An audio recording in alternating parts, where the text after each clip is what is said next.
Tita nació llorando, como si quisiera cumplir con el oráculo de su vida. Y nació allí en la cocina, mientras mamá Elena picaba una cebolla. A los 2 días murió su papá. Y mamá Elena, por la desesperación, se quedó sin leche. Y además tenía que ocuparse de todas las tareas del rancho. Entonces decidió depositar toda la confianza en la cocinera Nacha, quien no sabía nada, ni de matrimonio ni de hijos, pero sí sabía mucho de cómo alimentar a las personas. Así que Tita se familiarizó con todos los ingredientes y los perfumes y las texturas de las tradicionales recetas de familia. Y con el tiempo fue desarrollando un sexto sentido por la comida, a tal punto que cuando creció, cada vez que sentía un perfume de alguna de sus recetas, evocaba alguna de las historias de su vida. Y recuerda que una vez, mientras preparaba chorizos rellenos con sardinas, a los 15 años, le dijo a su madre que Pedro Musquiz vendría a solicitar su mano. Y su madre le explicó que ella no se podría casar nunca, porque siendo la más pequeña de la familia tendría que dedicarse a cuidarla a ella hasta que ella muriera. Esa era la tradición familiar. Tita no podía entender quién podría haber establecido tal crueldad. Pero era imposible argumentar con mamá Elena. A los 16 años, los Musquiz visitaron el rancho para hablar con mamá Elena y pedirle la mano de Tita. Y mamá Elena muy amablemente les dijo que lamentablemente Tita no se podía casar. Pero sí, Rosaura, la hermana mayor, estaba a disposición de ellos y con perfectas condiciones para contraer matrimonio. Pedro, de esta situación, decidió aceptar casarse con Rosaura.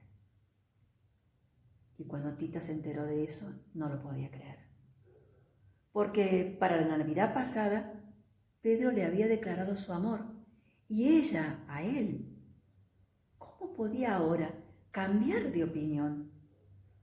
Se sentía tan engañada que esa noche corrió a su cuarto, tomó la manta nupcial que estaba tejiendo desde que se habían declarado el amor y trató de entibiarse, pero no pudo hacerlo, ni esa noche ni muchas noches venideras.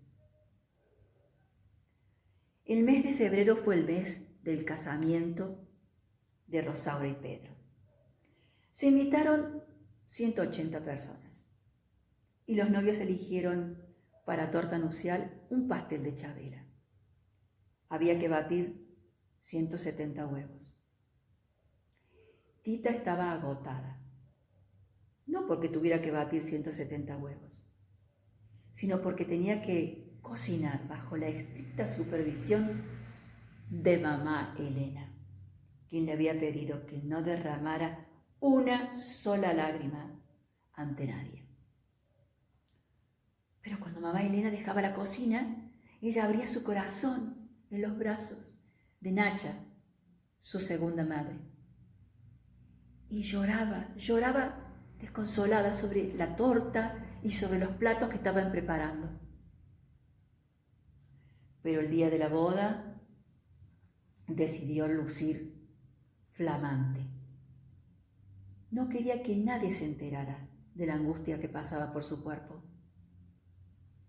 Al terminar la ceremonia, felicitó a su hermana y de pronto sintió el abrazo inmenso y fuerte de Pedro, que le decía a su oído: soy el hombre más feliz. Me he casado con su hermana para poder estar cerca suyo, que es la única mujer a quien amo. Tita no podía creer lo que estaba escuchando. Y toda la recepción se la pasó como flotando en una nube de felicidad, a tal punto que no se dio cuenta cuando se sirvió la torta que una nostalgia se apoderó de todos los invitados. Todos comenzaron a llorar, inclusive mamá Elena, y a renglón seguido comenzó la intoxicación. La gente vomitaba, otros corrían al baño. Rosaura misma vomitó sobre su flamante vestido blanco y se sintió tan descompuesta que esa noche no pudo consumar su matrimonio. La fiesta fue un fiasco y mamá Elena se enojó muchísimo con Tita y con Nacha, porque para ella ambas habían puesto algún vomitivo en la comida para vengarse de Rosaura. Tita trató de explicarle que no era así, porque probablemente todo había sido destruido por sus propias lágrimas, pero mamá Elena no escuchaba argumentos y le dio tal paliza que por 2 semanas estuvo tremendamente dolorida. Sin embargo, esa noche hizo lo imposible y se arrastró hasta el cuarto de Nacha para contarle lo que Pedro le había dicho, de que la amaba a ella y no a Rosaura. Pero cuando entró allí vio a Nacha sobre la cama, muerta, abrazando un viejísimo retrato de un amor perdido. La muerte de Nacha trajo como consecuencia que había que nombrar a alguien a la cabeza de la cocina del rancho de la Garza. Y entonces, ¿qué mejor persona para ese lugar y ese trabajo que Tita misma? Ella conocía perfectamente todas las recetas de la familia. Al año de ese nombramiento, Pedro quiso agasajarla. Entonces le trajo un ramo de rosas. Pero cuando Rosaura vio ese ramo, creyó que era para ella. Y cuando vio entregárselo a su hermana, rompió en llanto. Mamá Elena decidió que tenía que poner las cosas en orden. Entonces le ordenó a Pedro que consolara a su mujer y a Tita que se deshiciera de ese ramo de rosas. Pero Tita no quería eso. Intentaba esconderlo de alguna forma. Era el ramo que Pedro le había dado. Entonces escuchó la voz de Nacha de algún otro mundo que le dictaba una receta de codornices en salsa de pétalos de rosa. Tita le pareció una fantástica idea. Esa noche, cuando sirvió el plato, hubo respuestas diferentes. Rosaura se sintió descompuesta. Mamá Elena dijo que estaba muy salado. Ambas se levantaron de la mesa. A Pedro le pareció una exquisitez, lo mismo que a Gertrudis. Juntos quedaron allí en la mesa comiendo. Y entonces un hechizo afrodisíaco se desató entre ellos tres. Parecía que emanaba de Tita. Parecía que Pedro lo receptaba, pero la relación sexual se realizaba en Gertrudis. Gertrudis se contorsionaba en su asiento, inquieta. Sus piernas estaban húmedas, su cuerpo acalorado y con un cosquilleo extraño. Entonces corrió al patio a darse un baño en la regadera que había hecho instalar mamá Elena, pero las gotas de agua se evaporaban al tocar su cuerpo y chispas saltaban de su cuerpo, que empezaron a encender las maderas que cerraban el cuartucho. Entonces, aterrorizada y por miedo a perder su propia vida, salió al patio y allí, contorsionándose de una forma realmente diabólica, a un ritmo frenético, empezó a emanar de su cuerpo una nube de gas, de vapor y de perfumes de rosas que llegó hasta Piedras Negras. Y ahí el villista Juan, que había quedado totalmente enamorado de ella cuando la vio la semana anterior, comprando en la feria de Piedras Negras, sintió en el corazón que debía de alguna manera cabalgar hasta el rancho de los de la Garza. Y cuando llegó al rancho y vio a esta mujer en esta frenética danza, la tomó por la cintura, la subió al caballo así de frente, la besó, la acarició y le hizo el amor a medida que el caballo cabalgaba nuevamente hacia Piedras Negras. Pedro y Tita, tomados de la mano, solo miraban, pensando por qué a ellos se les había prohibido el gozo de ese placer. En ese momento mamá Elena entró porque preguntando por qué tanto alboroto y entonces Tita lo único que se le ocurrió decir fue que unos villistas habían llegado y habían raptado a Gertrudis. Pero a las 2 semanas el padre Ignacio fue a visitar a mamá Elena y le dijo que había visto a Gertrudis en un burdel de la frontera. Entonces mamá Elena dio la orden de que el nombre de Gertrudis no se pronunciara nunca más en el rancho y que se quemaran todas sus fotos y sus pertenencias. Así, con esa crueldad, el nombre de Gertrudis fue borrado definitivamente de la familia de la Garza. Tita preparaba el relleno para los pavos, esos que durante varias semanas había alimentado solamente con nueces. Semillas de sésamo y almendra molía agachada sobre el mortero, siguiendo un ritmo. Y se podía ver debajo de su blusa sus senos moviéndose siguiendo el mismo ritmo. Así lo encontró Pedro cuando entró a la cocina, movido por el olor y el amor. Y se quedó ahí mirando. Luego Tita levantó la cabeza y la mirada fue solo una y el deseo fue solo uno. No sé cómo hubiese terminado esto si no llegaba Chencha con más mercadería. Estaban preparando el banquete para el bautismo de Roberto. Es que Tita amaba a ese bebé a pesar de todo. Ella había pasado momentos muy tristes después del casamiento de Rosaura y Pedro. Pero la llegada de ese bebé cambió todo. Ese día, mamá Elena y Chencha se habían ido al pueblo. Y apenas empezó con las contracciones Rosaura, Pedro fue a buscar al doctor John Brown. Así que Tita quedó sola, sin saber qué hacer, porque ni la escuela ni los libros le habían contado qué hacer en esos casos. Entonces hizo lo que hacía cuando no sabía hacer una comida, invocó a Nacha, y por supuesto que ella la ayudó. Y pudo recibir al bebé, lo limpió, le cortó el cordón, lo arropó y pudo atender a su hermana.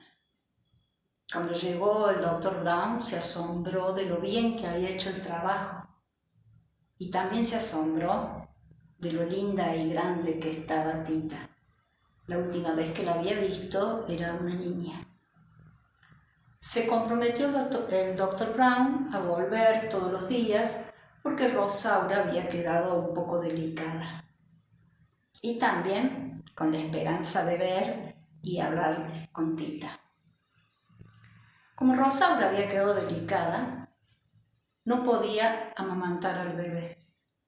Así que Tita, como Nacha hizo con ella, lo llevaba a la cocina y le preparaba diferentes infusiones. Pero el bebé lloraba y no aceptaba nada. Y ella, en un instinto maternal, lo apoyó en su pecho y el bebé comenzó a alimentarse. Eso fue un secreto entre ella y Pedro, que la vio cuando estaba alimentando al bebé. El día del bautismo, todos halagaban a Tita. Preguntaban cómo es que hacía esas comidas tan ricas. Y ella dijo que las hacía con amor. Y al decir esto, justo levantó la vista y Pedro la estaba mirando.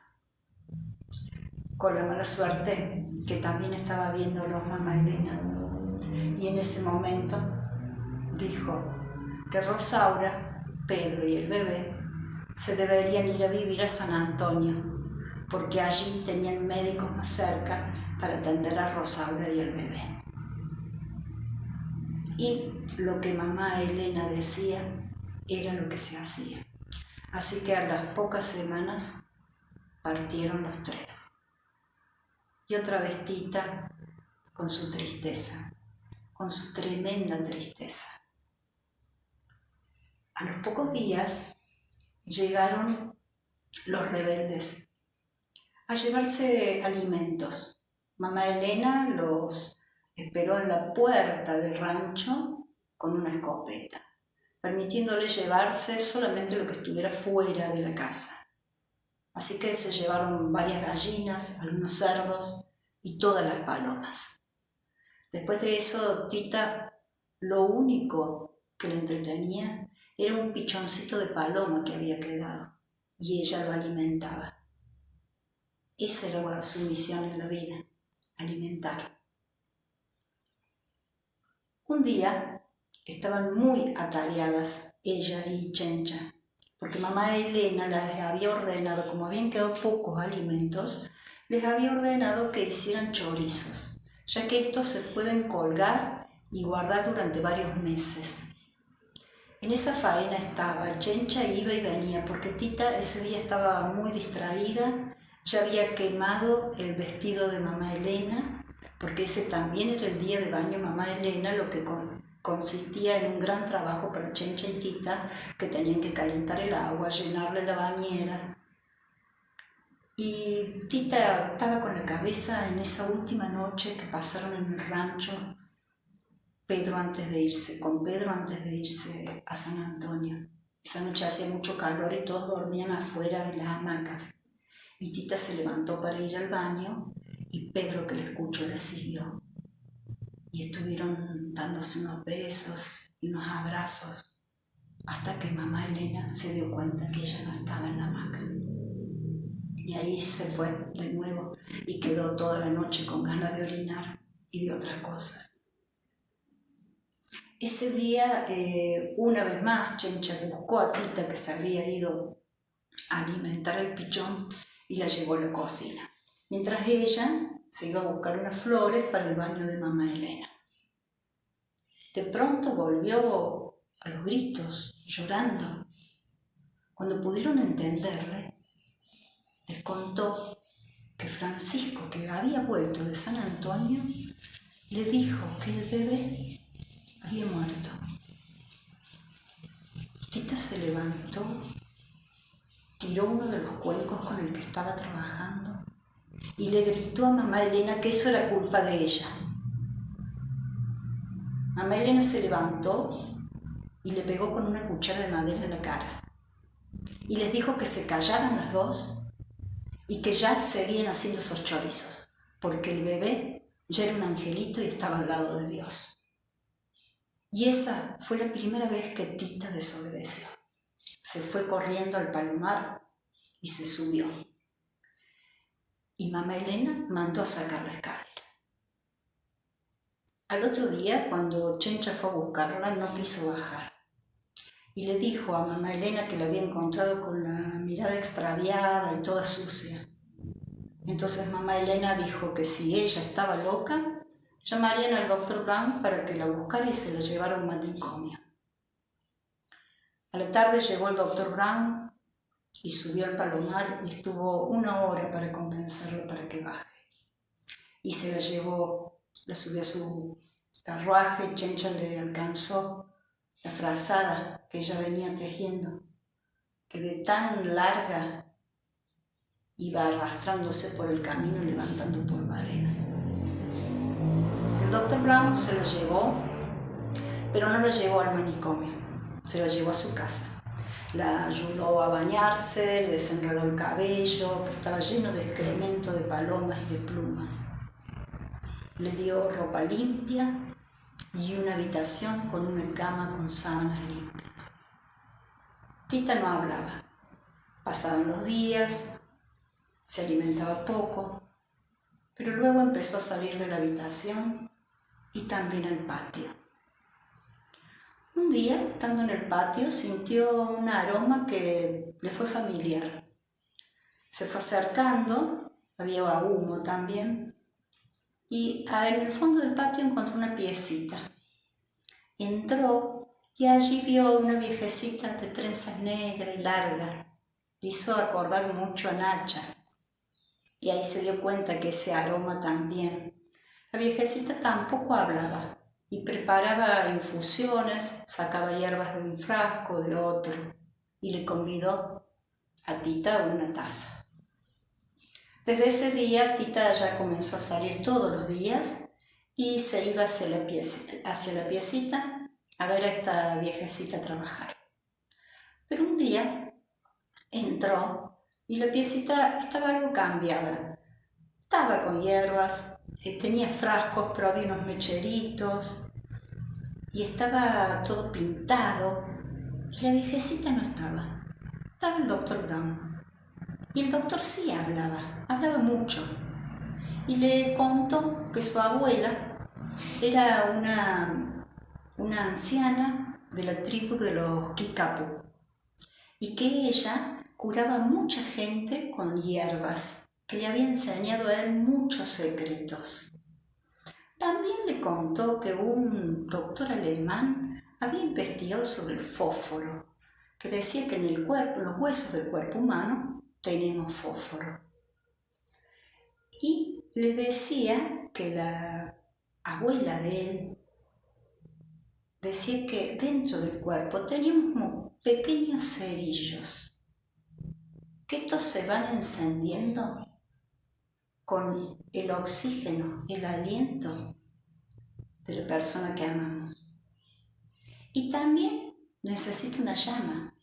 Y esa llama sería una caricia, una mirada, unas palabras. Su abuela también decía que había que tener cuidado que esos cerillos no se encendieran todos de golpe, porque se quemaría el amor para siempre y nos llevaría por un túnel al lugar que nos vio nacer. También decía la abuela que había que tener cuidado de no estar al lado de una persona de aliento gélido, porque eso no permite encender los cerillos. Cuando terminó de decir esto el doctor, Tita no podía hablar, pero sí había empezado a llorar. Pensó que quizás el doctor Brown podría encender sus cerillos. Y también supo que nunca más iría a vivir al lado del aliento gélido de su madre.